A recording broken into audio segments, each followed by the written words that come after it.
My name is Pat Simone. I'm from Fresno, California, the San Joaquin Valley. Today I will be speaking to Ryan Jacobsen from the Fresno Farm Bureau.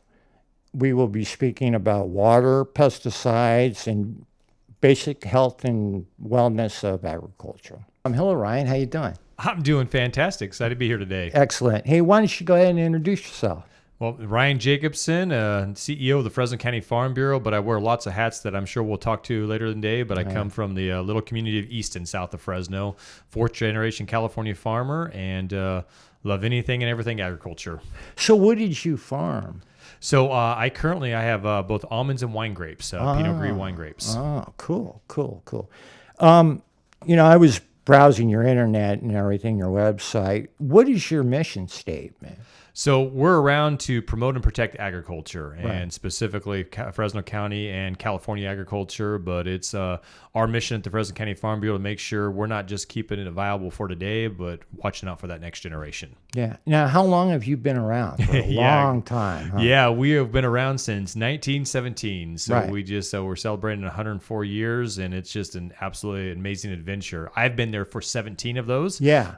At the Farm Bureau. In fact, just a few weeks ago, celebrated my 7th anniversary. Wow. But I am literally fourth generation to be involved in the organization. My great grandmother was involved in some committees and stuff, but my grandfather was president back in the mid 80s, and my mother was president in the early 2000s. Wow. So you're born into it. Yeah, it was one of those things. It's funny. You go back. So I went to Washington Union. It was a little different than most kids you would think of that end up in my position. Right. Wasn't involved in FFA. I found a basketball about 7th grade, and so played some basketball during some very good times at Washington Union. But ended up going to the Fresno State because I wanted to do animal science, veterinary science, and so I ended up going there. Just a wonderful time. Was student body president. Got my MBA over there. But it was one of those things that was difficult to find a job during that particular economy when I was graduating. Exactly. But when it rains, it pours. Got 2 job offers the same day, and one of them happened to be at the Farm Bureau there, and been there since. And it really was that longevity or that historical connection to that organization that really drawed me over to it. Yeah, I did the same thing. When I came out of school, I did engineering and everything. And my deal was I was going to go and work for Chevrolet and go to Detroit. And all of a sudden, Detroit just crumbled. Yeah. And I had to go in a different direction, and the direction is agriculture. When I was, you probably went along the same lines as our parents were probably the same with the same work ethic. So you probably had the same work ethic I grew up with. Yep, absolutely. And that was, when I was 12 or 13, I was bugging the heck out of my mom, and my dad said, it's time for you to go to work. I'm going to go to work. And I was out picking figs. Oh, wow. And that is the hardest thing. Yep.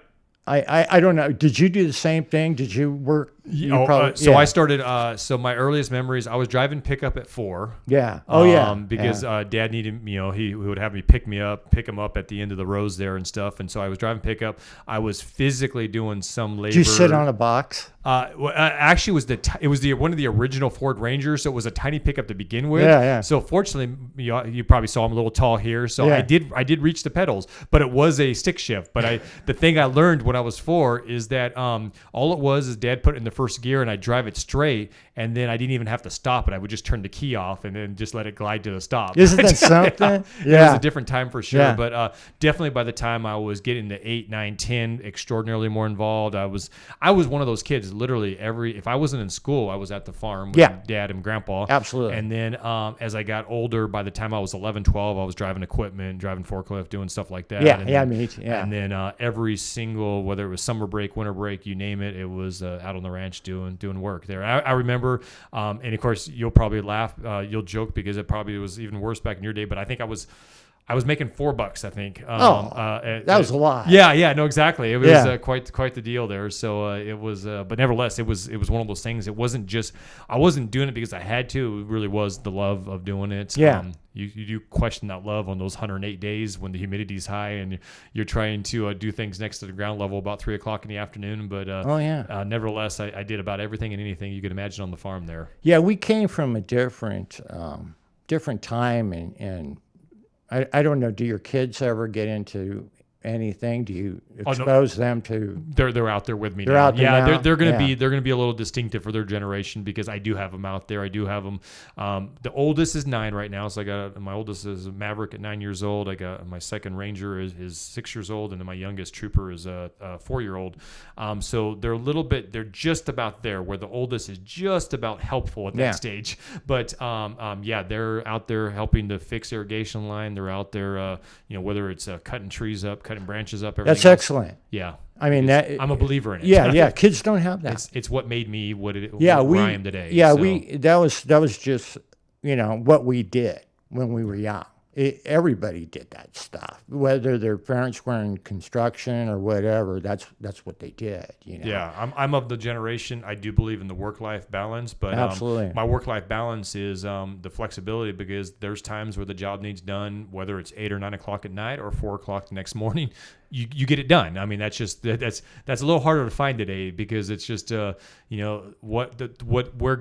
I am today. It wasn't 8 to 4:30 that got me there. It was truly recognizing that there's a give and take, but when things need to get done, they need to get done. Well, I joke a lot, but it's reality is I didn't know my dad until I was like 9 years old. I'm serious, okay? Yeah. Because when I woke up in the morning to go to school or summer vacation, whatever, he was gone. Yeah. And then when I went to sleep, he was gone. Yeah. And Saturday and Sunday, he was in and out. I mean, it wasn't like I had a dad. He worked so much because of farming is so difficult. And people, they don't realize what is in commercial farming. Yeah, no, it's it's a tough. I would be able to say the same thing, and I'm sure you were the same way. Literally from the time I was 3 or 4, though, I'd get thrown in the pickup at that 5 o'clock hour to go out with him if it was a non-school day. It was it was a different. Or you wouldn't see your dad. Yeah, no, exactly. And a short day would maybe mean I'd get drop off at home at noontime or whatever else, or get drop with their grandparents to go swimming or whatever. But it was definitely a big part of that was just being out in the field and operating because it was. It's no different than today, but it was leaner times, tough times, whatever you want to call it, and just trying to make a go of it. I mean, you do a lot of the work yourself. So. Yeah, I have a couple of friends that live in Easton. They're really down to earth, good guys. Yeah. And it's funny. It's like I made friends with a bunch of people in Easton. And I drive out there still. It's a cool place. I really like it and everything. Carruthers. Yep. I don't know if you know the Kleppers. Yeah. They're cousins on my mom's side and awesome. stuff. Okay. Yeah. And they did a lot of farming out there at the time and everything. So getting back to farming and what you do. Now you're president of So here's a couple of the hats I wear. So I'm CEO of the Fresno County Farm Bureau, but one of the other major hats that people probably know me as well, I'm president of the board for the Fresno Irrigation District. Right. And so that one is definitely when you can't talk agriculture without talking water. They're so heavily integrated. Yeah. And so I saw that early on. I actually been on that board now for just shy of 13 years. And so it's been an incredible opportunity to be able to kind of merge the agriculture water world. And I know that you're like, wait, merge them? What do you mean? I'm like, well, they really were kind of like separate silos, but I think there's a lot more integration here in the last few years. And so definitely an important, it's about 240,000 acres encompassing the cities of Fresno and Clovis and a ton of ag land around there. So extraordinarily important to the water of Fresno County. And then secondarily, I also serve as the Secretary Treasurer for the Kings River Water Association. You're a busy guy. Yeah, well, then we haven't even got to the volunteer stuff, but yes. Yeah, that's it's just all the stuff that, I see it as being so important to my day job, being able to play a role and a leadership role, not just sitting on these boards, but trying to play a leadership role because the future of this industry and the future of what agriculture looks like here in the valley, whether it's 5, 10, 20, 50 years from now, is all going to be relation to how does our water supply go to agriculture. That is one of years ago when our first drought. And I bought my first house. It was early 90s maybe. And we had that first drought where they had the drought police driving around and all that. And, we started looking at it back then. But, I recently went and I looked at, you go on the website, and I went on and looked at Los Angeles irrigation and water issues and rainfall. And when I was born, we got 3 inches of water. Yeah. Okay. But the population rate was what? Yeah, no. See, that's everyone think, there's going to be, from what I've seen from looking at all the statistics, there's ebbs and flows of water and irrigation and all this, aquifer. But the biggest problem we have, and I actually went to the water district and I talked to them. This has been years ago. And I was thinking about opening up a car wash. That's, and I was like, there may be a problem here. And it looks like there probably is going to be. Well, anyway, they just simply told me, they said, the biggest problem is people and population. What do we have in California now? 40 million people? 40 million people, yeah. Okay, yeah, back when we had 3 inches, we had 3 inches in 1960, and I think we had 9 inches in 1961 the next year. So, that was pretty severe drought, but nobody cared because there wasn't anybody flushing toilets, washing cars, washing clothes. Yep. That's a lot. What does the average person use per day? Do you know? So I do know. So here's a couple of fun facts. So in today's world, here in California, it's been said pretty much a family of 4 utilizes somewhere between a half acre to 3/4 of an acre a foot of water for their domestic use. Okay. So that's for running showers, washing your car. Per what now? So that's so that would be per a family of 4. So 4 people per day. Per year. Per year. Okay, now explain it again. An acre what? So let's start with the basic definition. Right. An acre foot of water. Right. I like to tell people is basically a football field minus the end zones. So it's, I forget the exact amount, but it's 300-something thousand gallons of water. But it's 300. There we go. Yeah. Okay. I think it's 326. I'm going off the top of my head. 326,000 gallons of water that makes up an acre foot. Yeah. So a family of 4 utilizes for their domestic needs somewhere in the neighborhood of about a half to a 3/4 of an acre foot for the year. Yeah. And so you're like, okay, that's not that much. But then I forgot the most important part is nobody talks about the water that you eat every day. So on the face of the earth. You mean like food? Yes. Uh-huh. Food, food grows where water flows, but it's because everything we eat every day takes some amount of water. Water's everything. Everything. Yeah. And so on the face of the earth, if we averaged out whatever single person on the face of the earth eats every day, it's somewhere about 800 gallons of water a day that a person eats. Now, 800 gallons. Now, whoa. Now that fast food, it was funny. I just saw this written by my former president over at Farm Bureau there. If you take a fast food meal, though, I'll just give that one as an example. Your burger, fries, and a drink. That's somewhere in the neighborhood of about 5,000 gallons of water just for that single meal. Along its history. So that's exactly. Moving, so that's from the cow consuming the food, drinking the water it needed, to the processing. That's from growing the potatoes. That's from processing the potatoes. That's from the delivery of potatoes. It's the whole supply chain. You take a single egg, for example. I think it's 62 gallons of water to produce that one egg. You take a single orange. I think it's 8 to 12 gallons of water. You take a fourth of a head of a iceberg lettuce, 3 gallons of water. Right. Almonds. I don't know. You probably have heard almonds gets the bad poster child for water use. Yeah. The fact is that it's, when it comes to protein sources, it's one of the lowest water uses. It is the lowest water use for protein sources. Absolutely. And so shelf stables, shelf life. Yeah. And so you take all those, and so every single thing we eat, I mean, this is why I'm really a vocal, passionate advocate for getting this information out, because I'm sick of agriculture be seen as wasted. Absolutely. Farmers, I mean, I borrow water. I will flatly say, as a farmer, I borrow the water. Yeah. It's the consumer that's the ultimate beneficiary of that water. Right. Because whether it's the glass of wine they're drinking from my Pinot Gris or it's their almond they're eating, it's literally took water. No matter how we can get as energy and as water efficient as possible, and yet it still requires a basic need of water to produce every single crop there is out there. And my farmers, for example, our farmers on the west side of Fresno County, I mean, there is nobody on the face of the earth that's more technologically advanced when it comes to water and irrigation technology than them. And so that's the frustration is, they've conserved all they can conserve. I mean, they've done some amazing things when it comes to things like tomatoes and garlic and onions. From the soil, right? They're even doing things to the soil to hold water retention. Yeah. I mean, and all of this water that they're delivering out there never leaves the root zone. I mean, it's in the root zone the whole time. They're making sure they're monitoring the moisture, making sure they're given just the right amounts. And so the fun part is so everybody talks about that half acre foot for a family of 4. Nobody talks about the amount of water it requires. So if you do the extrapolation, then you're talking 1, 2, 3 acre feet. In the American diet, it could be probably as high as 5 or plus acre feet of water a year that every single person's eating. Because obviously the American diet with the higher protein sources is typically going to be higher water content. So it's important that we understand that as far as long-term viability of this community, this valley, it all boils back to having this reliable water supply. Absolutely.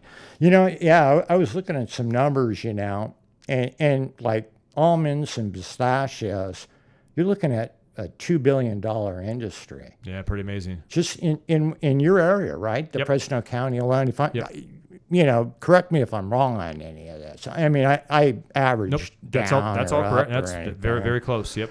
Yeah, and then we got poultry, and grapes. Well, grapes is your second one at almost $1 billion, I guess, 962 million. And way down, this is what I don't like to see, is oranges and mandarins went way down.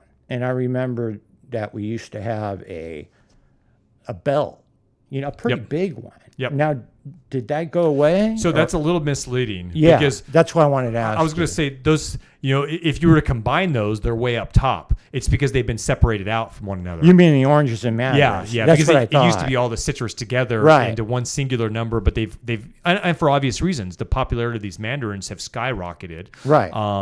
Everybody loves mandarins. I got 3 boys. As I mentioned, they love to peel them themselves, and that's one of their favorite treats to eat those. Yeah. And so they've been separated. We still have a lot of navels here and some Valencias, but for the most part, the reason they separated is just because they become the mandarins have become such a commodity by themselves. And so, and by the way, most people, what are mandarins? So most people are going to know them as cuties or halos or sweethearts or whatever. There's all kind of names. They got trade names, like the trade names are as popular as the actual fruit themselves. Now, are those patented seeds? Yes, some of them probably are. Yeah, because there's been that's the misnomer, is that there's one type of mandarins. There's all kinds of different varieties out there right now, and they've extended that season, which has been phenomenal. I mean, they're still picking them right now. I mean, we're talking the end of June, early July. They're still picking them. Yeah. But they've figured out the varieties, and so for me, I'm excited because the consumer has a domestic choice almost 12 months out of the year. Not quite, but it's getting close to 12 months out of the year instead of having to have foreign imports come in there. But for all of this, I mean, and that's one, and I mentioned that, it's probably worth mentioning, is the fact that, the one unfortunate thing that we do deal with right now is we have somewhat taken away the seasonality of some of this produce. And so why is that? Well, I say that from the perspective of let's take grapes, for example. Sure. You grew up in a time when it was celebrated that California grapes were coming off. Oh yeah. I mean, it was a big deal. Oh yeah. Now, I mean, pretty much you can go get get a fruit tray any time of year. You're going to have grapes. Sure. You can go to the supermarket any time of year. Now, I still don't think they taste the same as the California one. But the global trade issues, we've been able to. They don't. Yeah, we bring them in. So sugar content. Yeah. So it's still important for me when I'm and I think that part of this is it's frustrating to me, because if you do get that bad bunch of grapes, if you get that hard piece of fruit and stuff, the consumer doesn't typically buy it for another 3 months until they forget about the bad experience they had. If you're buying California grown produce, there's a pretty good chance you're not going to have the issues that if you're buying into stuff that's typically had to travel on a cargo ship for anywhere from weeks, if not months at a time. Yeah. So definitely, I'm a believer. Take advantage of things that are seasonal in nature. Just because something's available in January doesn't mean it necessarily is the best thing to buy. For folks that are around here, man, we're spoiled. We have it all in our backyard. Take advantage of it when it's there. The sad point about it, Ryan, is a lot of people don't eat fruit. Yeah, I know. Trust me, I know. And it's like, look, when I was a kid, no shirt, no shoes, cutoffs. We take off on our bikes, and we actually ate off the land. Yeah. I wouldn't go back in for lunch, or we would go and we'd have some figs, and we'd go have some peaches, and what we just that's the way it was, Yep. Yep. and I'd go into the produce section and I start looking at stuff and I'll buy stuff. It doesn't taste like it used to. Nope.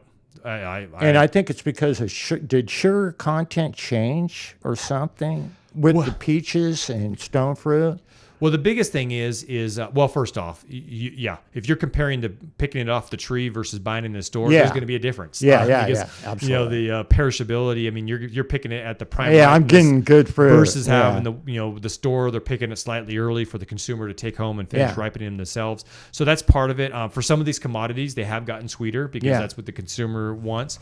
But most importantly, I always say this.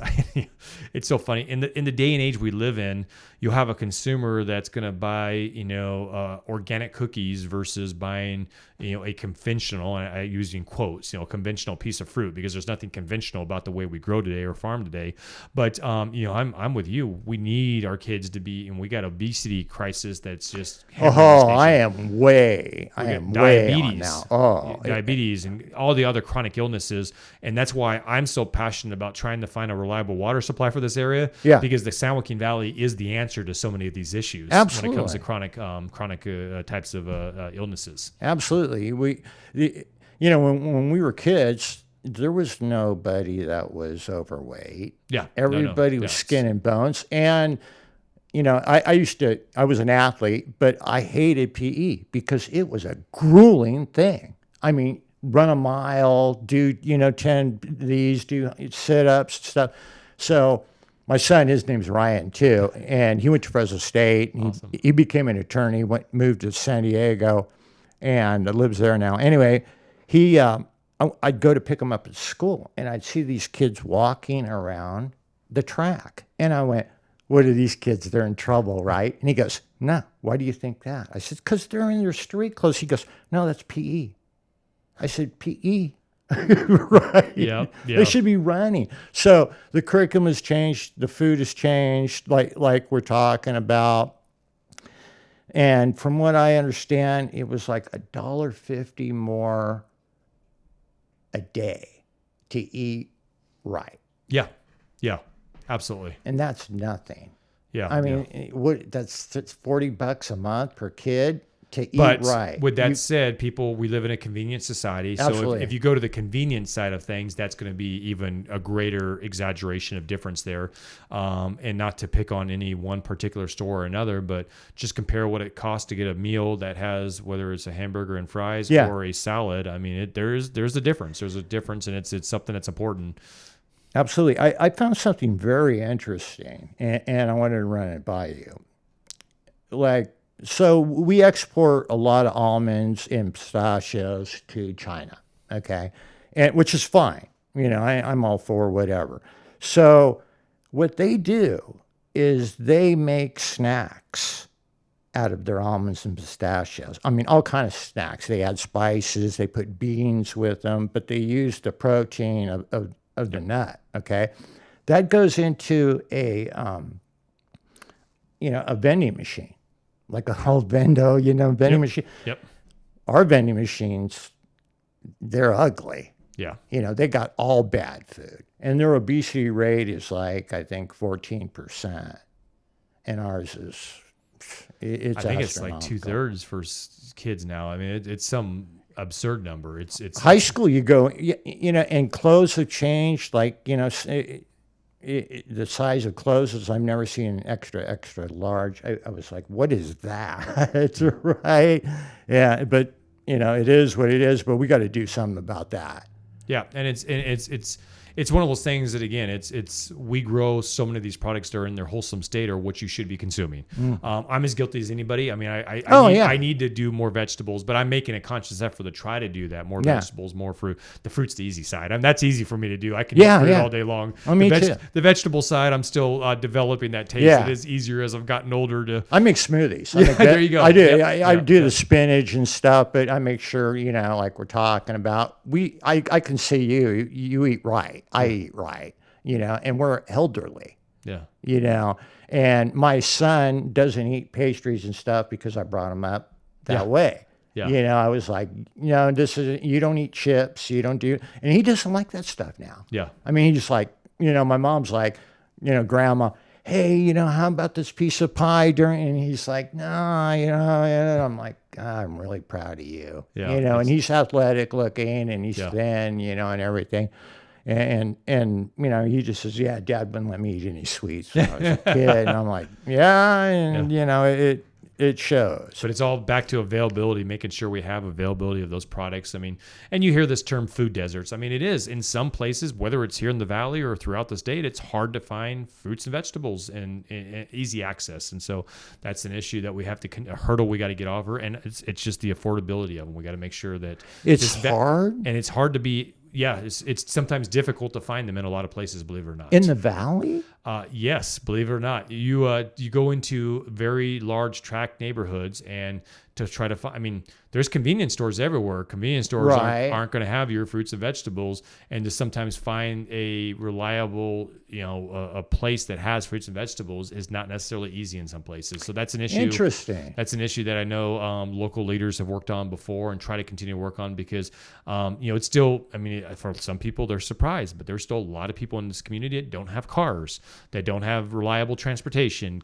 They literally have to walk to the store they're going to, and so having that food choice, and then the most important part is my passionate side from the agriculture side is trying to find new ways for people to eat stuff, because outstanding. You just talk about, convenience factor. The more convenient we can make fresh fruits and vegetables, the more often hopefully the consumer is going to be taking advantage of that. So the old joke is, you go to a grocery shop and you bring it home, the stuff obviously goes bad in your refrigerator and you throw it away. I'm hoping that people are seeing the crisis we're going through and they're really starting to figure out new ways to do fresh fruits and vegetables, because everything, I mean, it's funny you talked about spices and everything else. You can make some of the most blandest vegetables taste amazing just based off of the right ingredients and the right spices. So. That's what the Chinese are doing, and I thought, why don't we do that? Why don't we put vending machines why don't we mimic what they're doing now? Then I look at what they're exporting something to us called treats or something. And I dug so deep, I couldn't find out what they were. and it's like, so what do the old deal is, okay, so you get an import, it's packaged. Yep. Okay, it's not made here. So when you read, and I showed my son, I'm like, look, here, read this stuff. Yeah. It's called proportions. Yep. And there's, where did this come from? This came from San Jose. This came from, Yep. What are they doing there? So, that's important too. I think we need to start educating our children in K through 12. And I think we should have a class on nutrition. Yeah. And how to eat well. And cooking's a skill set that's been lost over time. Yeah, cooking and definitely an important one. So yeah, here in obviously California, here in the U.S., I mean, just convenience. I keep going back to that, but the consumer is spending so much of their money and their dollars outside of the home for meals. Sure. It was up until the pandemic hit. I mean, there was more money. I'm sorry. Americans were actually eating more meals outside the home than inside the home. Obviously, the pandemic flipped that upside down. You had everybody that, now there was a ton of interest in cooking at home. There was a ton of interest in trying new recipes. There was a ton of interest in using new ingredients, which I think is a good thing for the long term. Sure. But convenience and what you as well as I, you can go somewhere and, if it's a food chain, they may have all the, the calories listed and everything else. But for a lot of places, you don't. And there's a lot of, meals are kind of misleading when you eat out. Absolutely. Calories, sodium, and some other things add up very quickly there. So it's important for, as you said, for students to become knowledgeable at a young age. Yeah. The old adage, women are always on diets and stuff. And it was funny, a friend of mine, we were eating lunch and she ordered a salad. And I said, that Roquefort you're going to put on that salad, it's going to be 1,200 calories. And she was like, what? I said, that's your almost 3/4 of your daily intake. Yep. And you're eating a salad, a chicken salad. Yep. But you're putting on this huge amount of Roford, and Education, education. because most people don't know that. Absolutely. Now, do you go to Sacramento? Yes, I do. So You do. So my primary focus is obviously, so the way I look at it is definitely more local or regional in approach. So we do a lot, whether it's city councils, board of supervisors, more regionals like the San Joaquin Valley Air Pollution Control District, to water issues, to you name it. But we do get involved in state issues, probably a lot more than I would like to, simply because, as I say most of the time, I mean, my farmers' day-to-day lives are dictated more so what goes on in Sacramento versus Mother Nature. Right. And vice versa. We do get involved on federal issues. A lot of our water issues here are federally driven, as well as whether it's labor issues or other types of things. So we are. I am fortunate that so I'm Fresno County Farm Bureau. There's 53 of us that make up the California Farm Bureau up in Sacramento, and then the 50 state farm bureaus plus Puerto Rico make up the American Farm Bureau back in Washington D.C. So we have representation, but there are those issues that disproportionately hurt us at those other levels. Therefore, we do get involved in those to make sure that we have a voice. And water, American Farm Bureau is not going to be involved in my water issues. That's why I'm involved personally, because we have very distinct water needs when it comes to the valley here. You're on it. I mean, you're on it. Go back a few years, well, I will, to the Carb. Yeah. Okay. So this Carb thing comes up, and I'm in equipment, machinery, and everything, and I consider myself pretty much an expert in it. And a friend of mine owns a very large equipment company here in Fresno, and another friend of mine owns a very large equipment company in Sacramento. And by happenstance, my buddy in Fresno, he hears about this deal, that's going on with this Carb stuff. And he's like, I'm going to Sacramento for this meeting. So he goes down there. Well, my buddy from Sacramento, he heard about it, and he went to it too.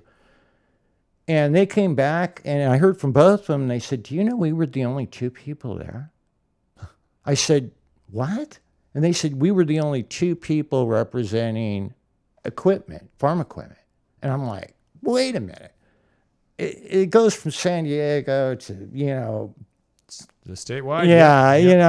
And there's at least thousands, if not more, dealerships. Okay, equipment. Plus, you got the people on the road, and the tractor trailers. So nobody knew about this stuff from what they were telling me, and they tried to contact people and everything, and it wasn't working.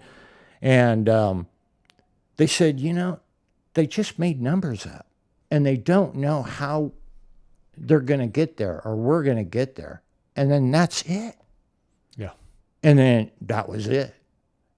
So, there's got to be, now I don't know how it is, but, you guys need to really look and see what's going on, because that really screwed up everything, Absolutely. So we deal with a lot of air quality issues here in the valley. I know. It's one of our big issues. In fact, just earlier this year, we had the full, essentially the last of the last when it came to the phase out of agricultural burning.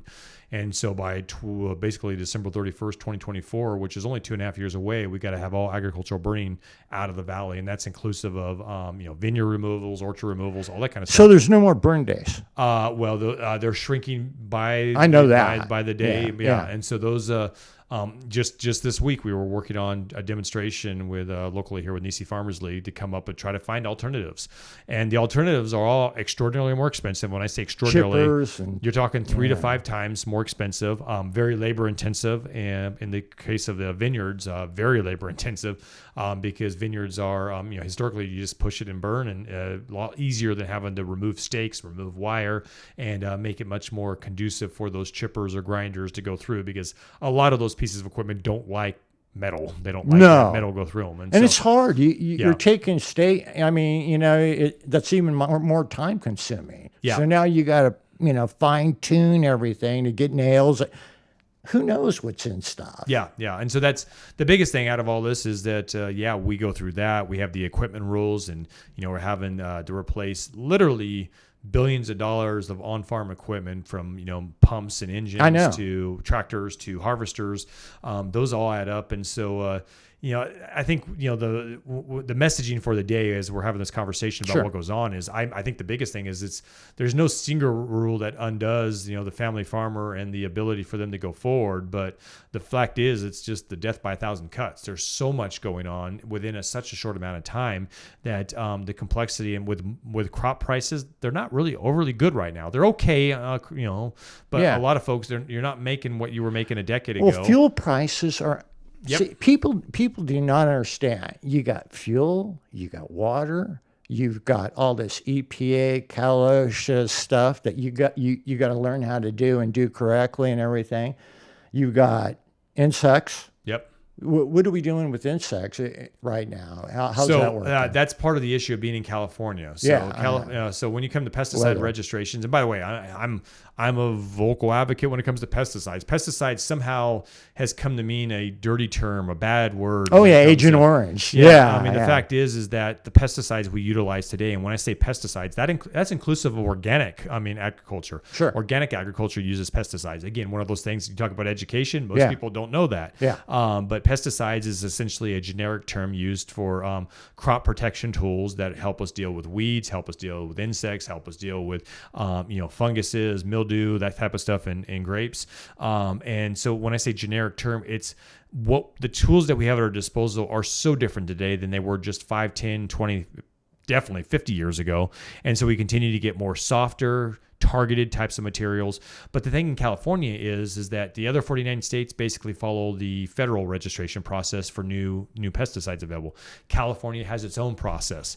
And the fact is that we're such a diverse area that if you're a pesticide manufacturer, how worried are you about the California market for blueberries, for example, versus the corn and soybean market in the Midwest that's huge. When they all follow the different rules and regulations. So Yeah. I'm not here to say we don't have any tools. It just takes a lot longer for it to siphon down for us here in California. And for some people, they say, well, that's a great thing. Well, no, it's actually, for me, it's the opposite, because it's basically look at it as technology. It's technologies that have become available. We've learned more. We know more about targeted types of applications. Absolutely. And it's becoming harder and longer for it to come to market. And that shouldn't be acceptable. If you want to find alternatives for some of these other types of uses that we have, you need to have these other types of tools make it to our farms quicker. And so there's things like that we just wish were, expedited, because the fact is that in every case almost they've been federally approved, but it just has to go through the separate state process to get allowable for local farmers. Yeah. Everybody's concerned about pesticides and everything. It's like people they aren't educated in the aspect of what goes into this. There's regulations, and you have to abide by them. And there's people who check up on that stuff. And if somebody comes to your place of business and you got the wrong stuff, you're in a lot of trouble. Absolutely. Without a doubt. Yeah. And of course, they test for, they test your fruit and the products absolutely. for it. So one of the biggest things when it goes back to this, the one assurance I can make is when it comes to California grown products, they are the safest to be found throughout the world. You're talking, even the residue levels, there's nothing essentially. Sure. There's always, so it goes back to that conversation we had earlier. I don't care where you are, what you're doing, whatever wholesome piece of fruit or vegetable you're eating from California is any day going to be better for your body than if you're eating something that you're opening a package for, as in cookies or chips or whatever else. Peaches, plums, nectarines, table grapes to cucumbers, you name it. Yeah. Those are all better for your body, no matter, what if it's been grown in California, it has the safest, best available standards for pesticide, environmental, and, the way that we care for the human workforce. Yeah. These people are talking about cancers and stuff coming out of this stuff. It's like, do you know how well it is now and from what it was? Yeah. And vice versa. It's huge. It's not even close. It's Yeah. so different compared to what it is. And again, I still, a wholesome peach is going to do your body more good than what all the other, goes through bad food. food. Yeah, it's good. Yeah. The bad Processed food that you sugar is the worst stuff, and everything. If you had a magic wand, okay, what would you do? By far, that's an easy answer. It's really trying, well, I shouldn't say it's easy answer. It's between two, trying to change the regulatory, political, environment or understanding here in California, or obviously trying to come up with a reliable water supply. Exactly. And figuring out that long term what that What about sustainable- this desalinization stuff? So first, it is an option. I mean, so it's an option because we're located An on the coast. expensive option, though, isn't it? Yes and no. For urban users, Right. it's really not that bad anymore. The reason you don't see more of it is because the environmental restrictions it takes to get one actually built and in production. Yeah, because we're like looking at what, half right now, I think. So what we should have, right? Oh, Or some- we could easily. I think so many of there's no reason a coastal community should be short on water. Because I mean, really, the consumer is willing to pay what desal utilizes, but Sure.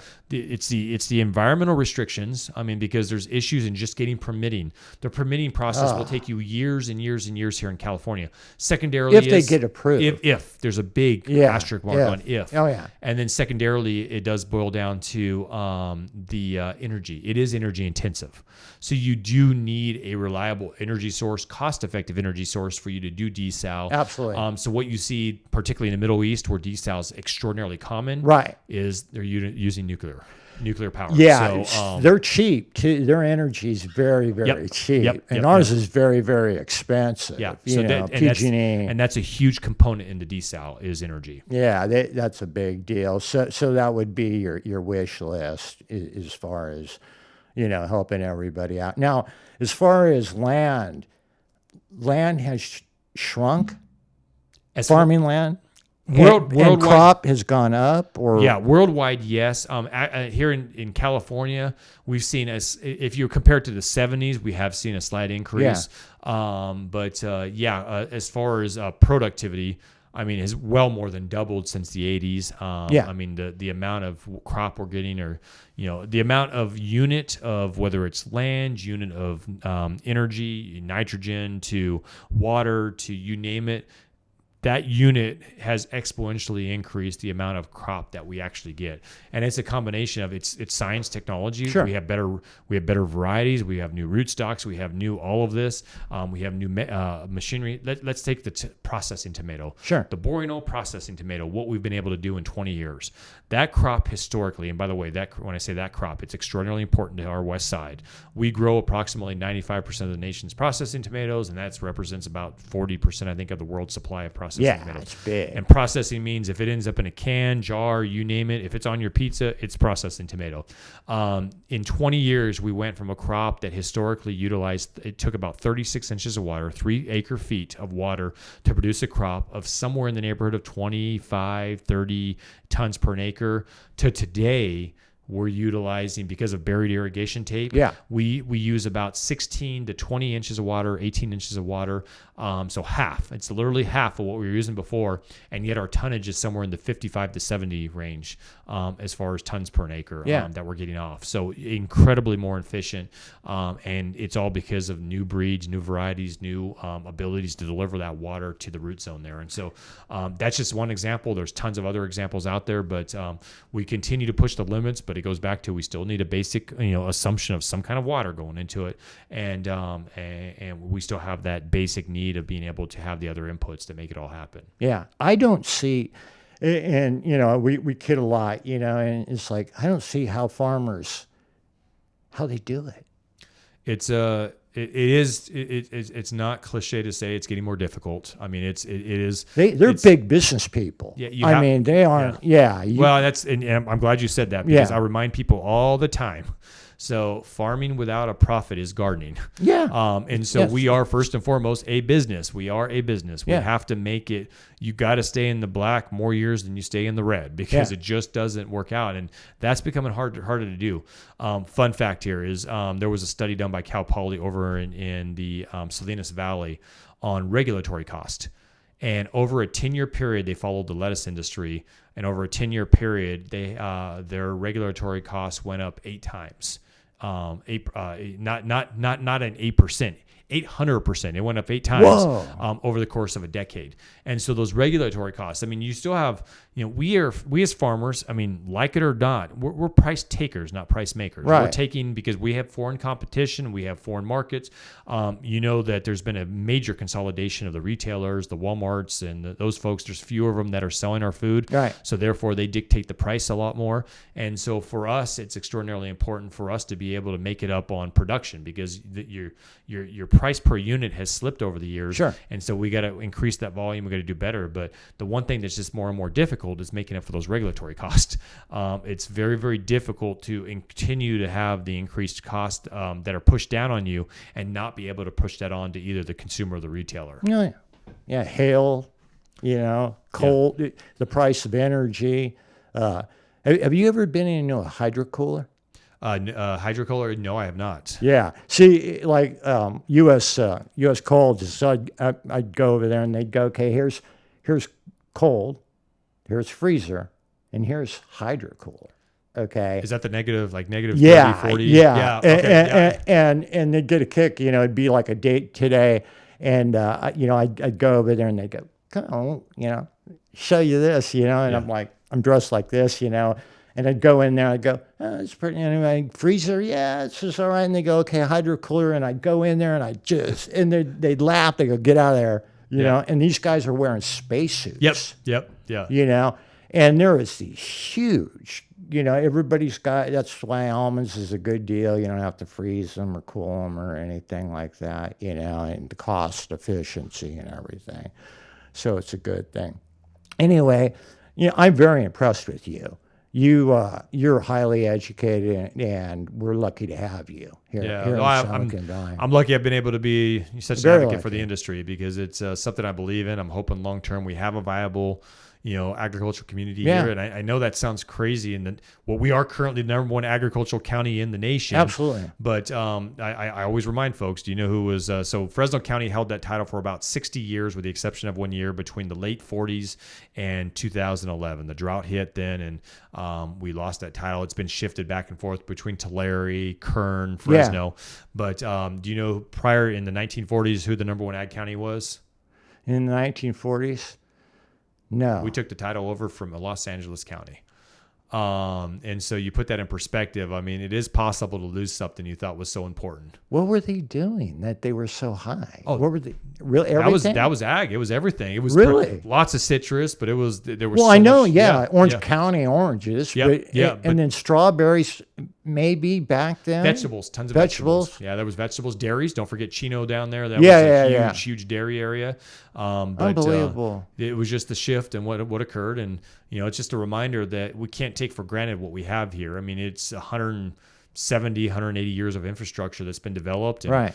The God-given gifts of soil, land, water, sunshine that just really aren't found in a combination anywhere else. Right. And so, we don't want to lose this, and it's important for Sacramento to understand that this is something that's it didn't happen by happenstance. It's just something that we've been able to create, we've been able to develop, and you're not going to be able to replicate it anywhere in North America. And for me, a domestic food supply is just extraordinarily important to the long-term survivability of a nation, particularly with the tumultuous times we've been through. We saw what happened with the tariff war, the trade wars, what happened when this nation was purely relying upon foreign oil.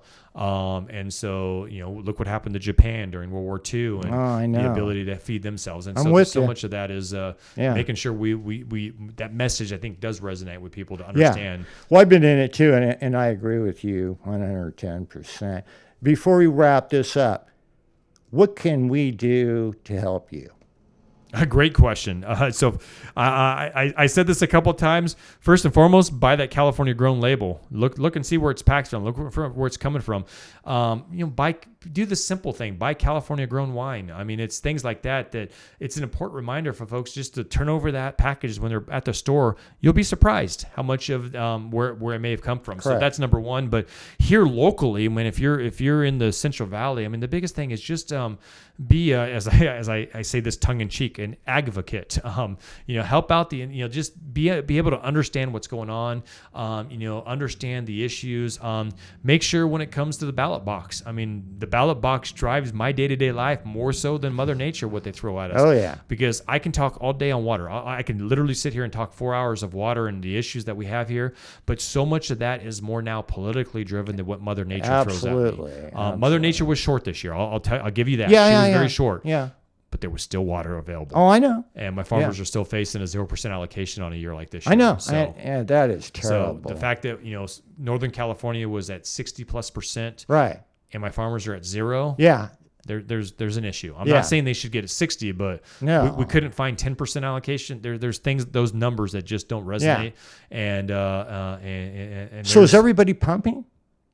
for those that, for the most part, yes, or they're finding they found transfers or exchanges in place, but which have been few and far between, by the way. And that and the price per acre foot this year is somewhere in the neighborhood of $1,000 to $1,500 somewhere is what they're going to be paying. So there's not a lot of crops that can sustain that for very long. Right.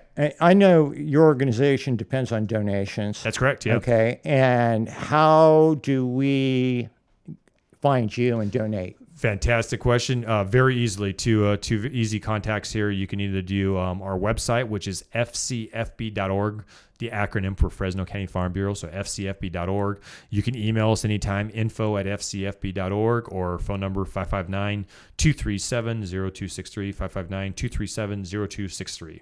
Excellent. Thank you, Ryan. I appreciate it. Thanks so much. I am really impressed.